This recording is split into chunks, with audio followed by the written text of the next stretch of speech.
School adds independence, joy, and value to Dustin's life, along with building meaningful relationships with his gen ed peers and teachers. To be successful, he needs specially designed sensory-based lessons that always presume competence to set the bar high. Working on a yes-no goal, he can either use buttons or his eye gaze device. Dustin, do you want to listen to your mom sing? Came the sun. Then for a yes-no goal that I did not print a picture for, Dustin, do you want to play in the sensory bin and let it rain? For pincer, he can pull the raindrops out of this cloud.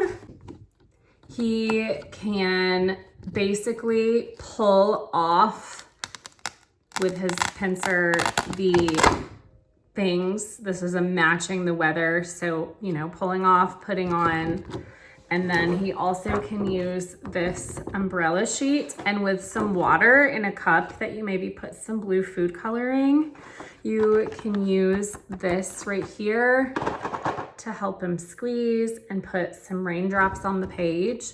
And then with a paper towel, you could even have him wipe it off and do it again. For his cleanup goal, you could either take these crumpled clouds and put them all on the ground in maybe the black room so that he can have a little bit of a mobility moment and clean up all of the clouds. You also could tape them to the wall so that he has to tall kneel, pull them down, mess with them, and then put them into, the garbage can. On this tray, you can spray some shaving cream for clouds, and then he can just explore with both of his hands, assisting with left for a bilateral body movement. For bilateral body movement, we've got these giant fun little, look how fun these are, these stamps. And so you could either place one in both hand, left hand needing that maximum assistance, and you could push down on paper. And then you also could have right hand hold, put lefty on top, and then push down. You could do stamps, you could do Play-Doh. Along with the YouTube read aloud of tap, tap, boom, boom, you can assist him with holding these. And every time she reads tap, tap, which she will also guide you in, you can tap the desk. And then when she does boom, boom, he could, for his rain stick, you can help hold left here, and then maybe you just go like that. So getting some bilateral body movement, or just helping it hold in left. To make wind, he can use his left pointer finger to push the on button. Never gonna underestimate the fun of some water beads. For his go put goal, I'm gonna have an umbrella that's got raindrops hanging down. And so you can say, hey, Dustin, do you wanna go pull the raindrop off the umbrella? And then you can hold it above him. He can reach up, pull it off, and then he can put the raindrop into a little bin. And then you can also have him push a little button for a sensory moment of his onomatopoeia that says drip drop, kind of funny, just to let him enjoy this activity. For don't like, he can do these little sensory snow, thunderstorm.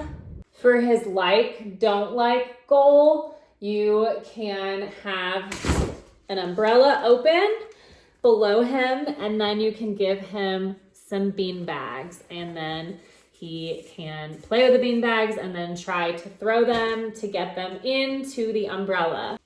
While he is reading this sensory book that's got tons of little texture about weather, he can also have some thunderstorm music. And then also you could have this vibration thing kind of wrapped around his left arm or wrapped around his body, so he's getting the vibrations of the thunderstorm.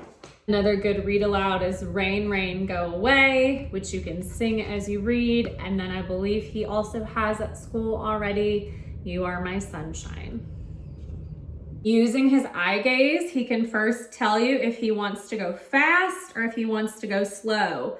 And then these scarves can be hung up somewhere. And so he can go fast or slow through the scarves. During prone position, he can use this cloud toy. Using his eye gaze device, he will choose from the 3 locations he's learning. When he gets there, he will have this piece of paper that says, "Do you like thunderstorms?" And when he approaches somebody, he can push this button. I have a question. Do you like thunderstorms? And so they can, using these symbols that will have Velcro on them, choose a yes or a no and put it onto the chart. And so he can graph who likes thunderstorms. This is just an extra activity, maybe for art class. He's got a son, and using his adapted scissors, you can assist him to just cut a bunch of different rays all around. So taking a cotton ball and just having it a little wet with water, and he could just paint on a blue piece of paper. Sensory sun, and just explore it and play with it. And then also using the squirt bottle and probably maximum assistance, working on pushing, and he can squirt that little sun and give himself a little rainstorm. And then you could empty it and he could put on. He could stack high. He could just choose the blue to work on colors. There's just so many different ways that you could play with this, but really specifically trying to get him to put it in and then to let go. Sensory-based weather lesson out.